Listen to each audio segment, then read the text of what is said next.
विक्रम बेताल की चौथी कहानी। शीर्षक, किसका बलिदान सबसे महान। अंधेरी रात थी और श्मशान के जंगल में फिर एक बार राजा विक्रमादित्य बेताल को पीठ पर उठाकर ले जा रहे थे। बेताल हवा में झूलता हुआ बोला, राजन, तुम फिर आ गए। तुम्हारा साहस सचमुच प्रशंसनीय है। चलो, इस बार मैं तुम्हें एक नई कहानी सुनाता हूं, लेकिन याद रहे, उत्तर जानते हुए भी अगर तुम चुप रहे तो तुम्हारा मस्तक फट जाएगा। राजा विक्रम बोले, कहानी कहो बेताल। कहानी। राजा, राजकुमारी और 3 साधु। बहुत समय पहले की बात है। उज्जैन राज्य की एक अत्यंत सुंदर और गुणवान राजकुमारी थी। उसका नाम था चंद्रलेखा। वह इतनी सुंदर थी कि देश देशांतर से राजकुमार, व्यापारी और साधु तक उससे विवाह की इच्छा रखने लगे। 3 महान तपस्वी साधु एक साथ उसके प्रेम में पड़ गए। वे तीनों अलग अलग समय पर आए, लेकिन सभी उसकी सुंदरता, शील और बुद्धिमत्ता पर मोहित हो गए। राजा ने कहा, मैं किसी एक को नहीं ठुकरा सकता। चंद्रलेखा स्वयं अपना वर चुनेगी। लेकिन उस रात ही एक दुर्घटना हो गई।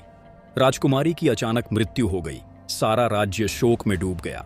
पहला साधु शव को श्मशान से उठाकर ले गया और जंगल में एक पेड़ के नीचे बैठकर उसकी पूजा करने लगा।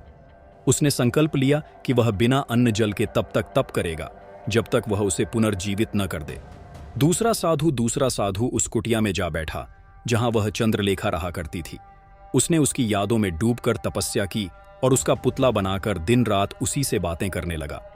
तीसरे साधु ने भारत भर की यात्राएं शुरू की और एक दिन उसे एक रहस्यमयी विद्या की पुस्तक मिली जिससे मृत को पुनर्जीवित किया जा सकता था। तीनों साधु एक ही दिन चंद्रलेखा के शरीर के पास पहुंचे। पहले ने शव की रक्षा की थी, दूसरे ने उसकी आत्मा को जीवित रखा था अपने प्रेम में, तीसरे ने उसे वापस जीवन देने का उपाय खोज लिया था। तीनों ने मिलकर विद्या प्रयोग की और चंद्रलेखा जीवित हो गई। अब तीनों साधुओं ने दावा किया कि राजकुमारी की शादी उसी से होनी चाहिए। बेताल ने पूछा, राजा विक्रम, बताओ, उन तीनों में से किसका प्रेम सबसे महान और श्रेष्ठ था? किसके साथ चंद्रलेखा का विवाह होना चाहिए? राजा विक्रम का उत्तर। राजा विक्रम बोले, तीसरा साधु सबसे योग्य था। बेताल, क्यों?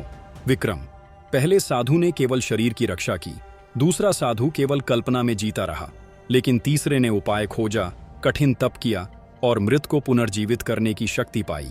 केवल भावना नहीं, क्रियाशील प्रेम सबसे श्रेष्ठ होता है। बेताल हंस पड़ा। हाँ, तुमने फिर उत्तर दे दिया राजन।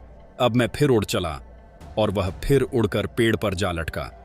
राजा विक्रम फिर उसकी ओर बढ़े, धीरे लेकिन निडर।